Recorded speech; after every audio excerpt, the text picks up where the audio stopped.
Eu agora tô toda boba, tô me sentindo, tô Cici, né? Me sentindo.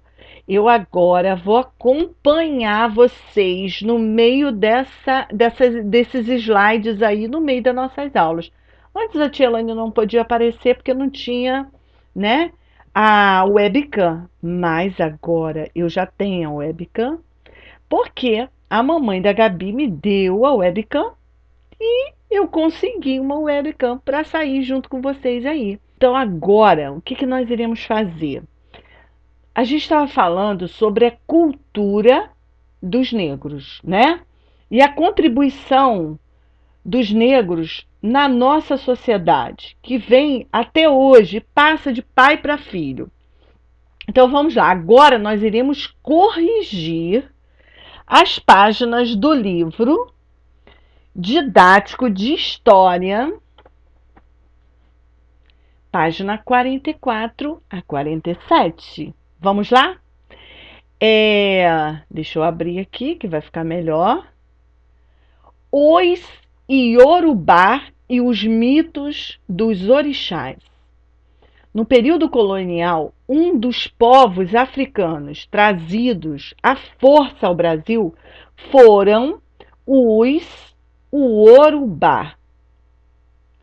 Eles ocupavam o território onde hoje ficam os países Togo, Benin e Nigéria.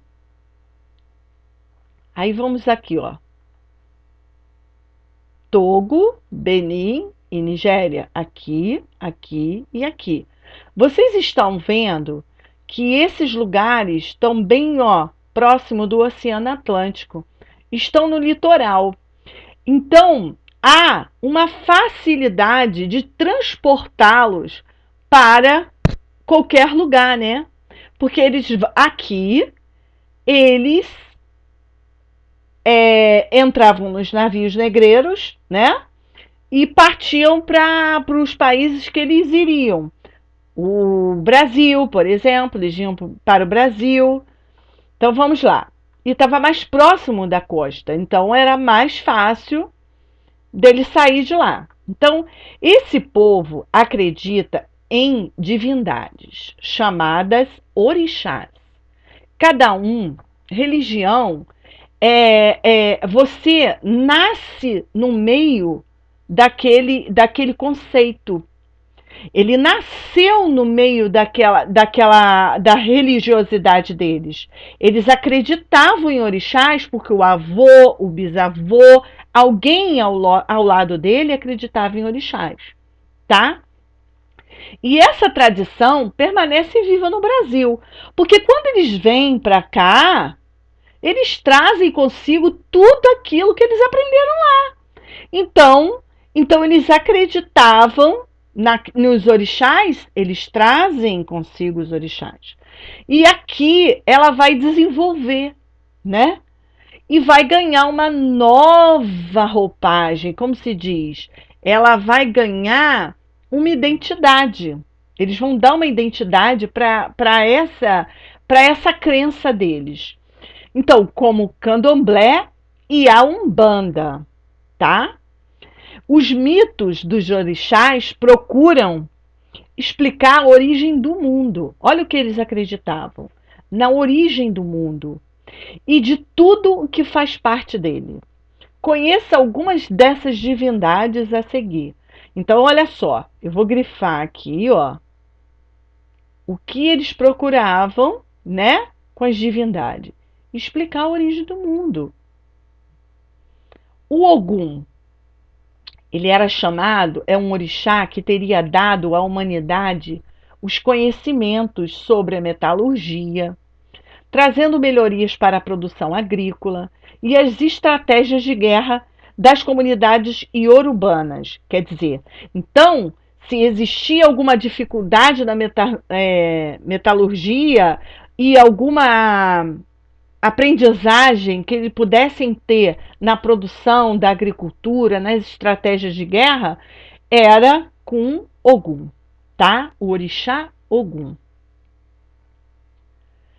E o Oiá, é o orixá feminino, associado aos ventos e às tempestades, considerada uma excelente guerreira pelos Iorubá. Acredita-se que, quando há fortes tempestades, é sinal de que Oiá está guerreando. Vocês já observaram que a nossa natureza, ela tem força, né? Então eu acho que eles acreditavam nessa força e dava nome para essa força como um orixá, entendeu? Então a força da tempestade, o movimento da tempestade, o som da tempestade passava um vivo e ele nomeou como Oiá, que era um orixá feminino, né? Essa foto é um culto, né, oferecido a Oxum, orixá feminino, associado às águas de um rio. A festividade ocorreu na cidade de Osogbo, Nigéria. Essa foto é de 2014. Então vamos lá. Preservar o culto à divindade como os Iobu e Iorubá fizeram no Brasil foi uma forma de resistir à escravidão. Você concorda com essa frase? Uma resposta pessoal, tá?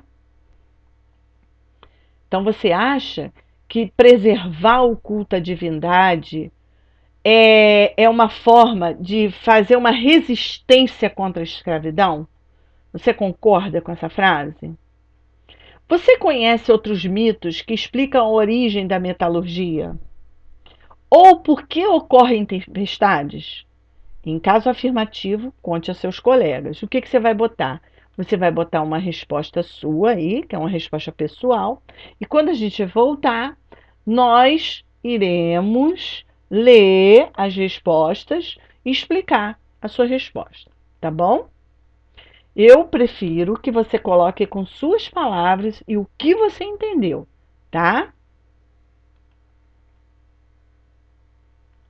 Observe a imagem, leia a legenda e responda as questões. Aí nós temos uma imagem que eu até usei no slide, era a representação de mercado de escravos em Recife. Eles colocavam os escravos, escolhiam ali quem eles queriam comprar. Então tem lá.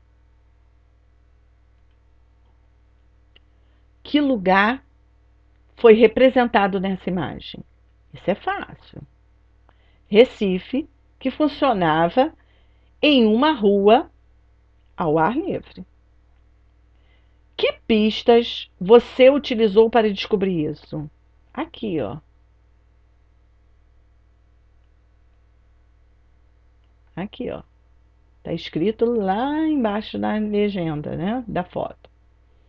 Descreva as atividades das pessoas escravizadas e dos brancos, né, dos homens brancos.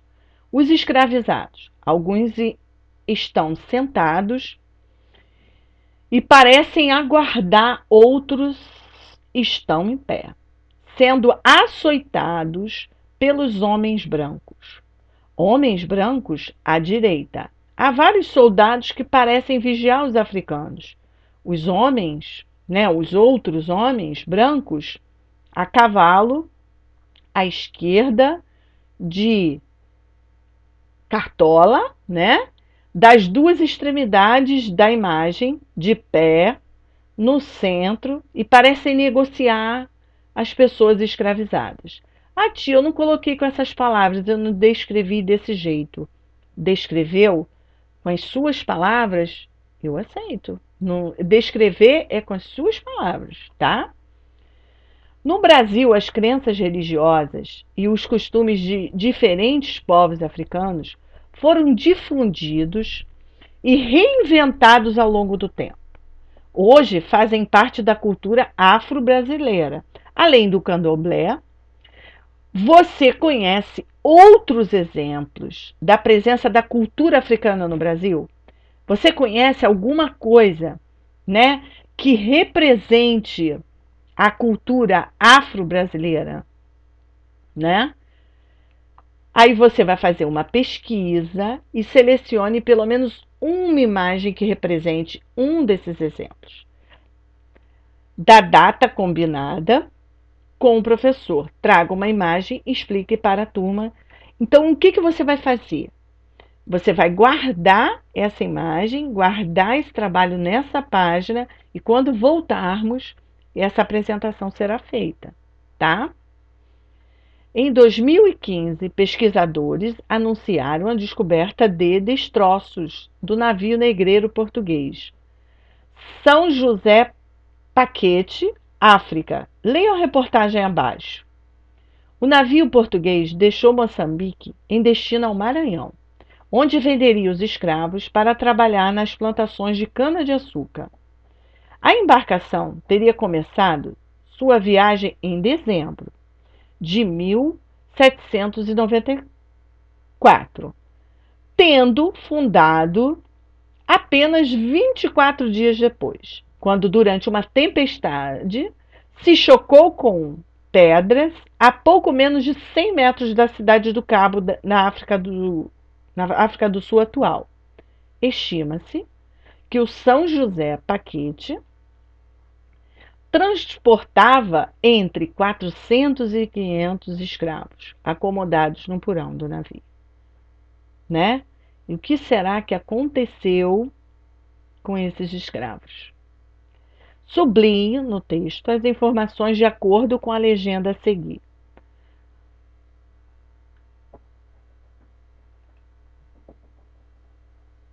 Qual foi o local de origem dos africanos escravizados? Moçambique. Destino dos africanos escravizados? Maranhão. Quantidade de africanos acomodados no porão? Entre 400 e 500 escravos. Tá?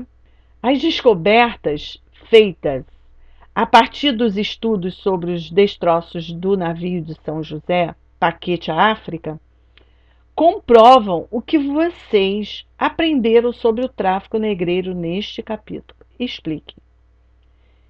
Então, a gente estudou o tempo todo que esses escravos eram retirados, né, de alguns lugares do continente africano, principalmente dos lugares que estavam próximos, né, que estavam no litoral, e que tinha fácil acesso ao Oceano Atlântico, e ali ele pegava o transporte dele, que era o quê? Os navios negreiros, e vinham para o Brasil. Então, o que você aprendeu sobre isso dentro desse contexto, desse navio que bateu numa pedra e com esses números de escravos? O que explica isso? O que associa isso ao que a gente aprendeu, né? Isso tem algum sentido ter acontecido? Tem, porque isso era corriqueiro, isso era muito corriqueiro acontecer naquele lugar. Agora, leia o texto a seguir. Em 2015, foram libertados pelo menos 1.111 trabalhadores de condições muito parecidas com a escravidão, né, antiga. De acordo com o Ministério do Trabalho, que fiscaliza as empresas, né, a média de resgatados tem se reduzido nos últimos anos. Mas isso não significa que o problema diminuiu. Em estados em que as ações de fiscalizações aumentaram, né? Como o Mato Grosso, o número de pessoas libertadas também cresceu. Mas olha, até hoje a gente tem escravidão, e se isso cabe no mundo? Isso não cabe mais, né? Essa reportagem é uma reportagem, a gente pode clicar aqui, ó, e a gente vê a reportagem, tá? Deixa eu carregar. Aqui, ó. Guia rápido para jornalistas sobre trabalho escravo. Aqui. Tá tudo aqui. A gente pode clicar aqui e ver, tá bom? Agora vamos lá. Você já ouviu casos de denúncia de trabalho escravo no estado em que você vive? Será? É uma resposta pessoal. No estado do Rio de Janeiro, será que você já viu? Agora, em sua opinião, por que alguns trabalhadores acabam se submetendo a esse tipo de condição? Será que ele gosta ou ele acaba sendo induzido, né? Qual é a sua opinião sobre as empresas que exploram os trabalhadores dessa maneira? Será que ele é enganado e ele é levado para lá e ele acaba sendo induzido a ficar lá e ele não repara e não percebe? Quando ele vê, ele está ele está na mesma condição daqueles escravos, só que com um contexto diferente, né? E os negros foram trazidos obrigados, eles eram apanhavam, né? Eram acorrentados. De repente esses não, esses não, esses são como, né? Na sua opinião, eles acabam é, eles são explorados de que maneira? Será que ele é? Ah, você vai ser escravo lá para mim? Acho que não. Também não pega ele à força. Ou ele é induzido? Ele é induzido dentro da necessidade, ele precisa trabalhar, né? E de repente ele é feito propostas e quando ele vê ele está lá e nada é cumprido. E ele acaba sendo escravo, ficando lá e tendo que ficar lá. Acabou o nosso capítulo. E vem aí um trabalho. Meu Deus, eu acho que vocês vão amar. Eu adorei bolar esse trabalho. E até eu vou fazer. Você vai ver. Você vai ver. Ó, beijinhos. Próximo vídeo é o trabalho, tá? Fiquem com Deus. E ó, se cuide em casa.